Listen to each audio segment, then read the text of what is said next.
বাংলাদেশে ব্রোকলি কিন্তু এখন খুবই অ্যাভেলেবল, অনেকেই খান না। বাট ব্রোকলি দিয়ে মানে নুডলস টুডলস দিয়ে দেখবেন খুব ভালো লাগে।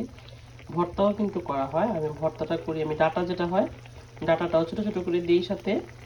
আর এই যে ব্রোকলি ছোটো ছোটো করে কাটবেন, রসুনের কোয়া আর দিবেন হচ্ছে কাঁচামরিচ একসাথে অল্প পানিতে এটাকে সেদ্ধ করবেন। অল্প পানিতে এই কারণে সেদ্ধ করবেন কারণ ব্রোকলি কিন্তু অনেক তাড়াতাড়ি সেদ্ধ হয়ে যায়। যদি সবুজ সবুজ রাখতে চান সেক্ষেত্রে আপনি একটু বেশি পানি দিয়ে ঢাকনা দিবেন না। আমি যেহেতু ঢাকনা দিয়েছি কালারটা একটু চেঞ্জ হয়েছে।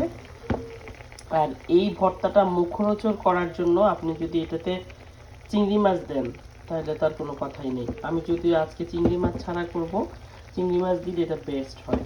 আপনি চিংড়ি বাটবেন, কাঁচামরিচটা এই যে রসুনটাকে একটু বাটবেন, আর পেঁয়াজ শুধু চিকন করে কেটে আমরা কুচি কুচি যেটাকে বলি আর কি, ভর্তা যেভাবে করা হয় ওইভাবে ভর্তার মতো পেঁয়াজ কেটে ধনিয়া পাতা দিয়ে আর সরিষার তেল দিয়ে মাখিয়ে নেবেন, ঝটপট রেডি হয়ে যায়।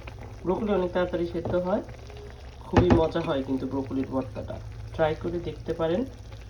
আমি জানি অনেকেই চেনেন, আবার অনেকে হয়তো বা জানেন না, এই জন্য শেয়ার করলাম আমি কিভাবে ব্রোকলির ভর্তা করি।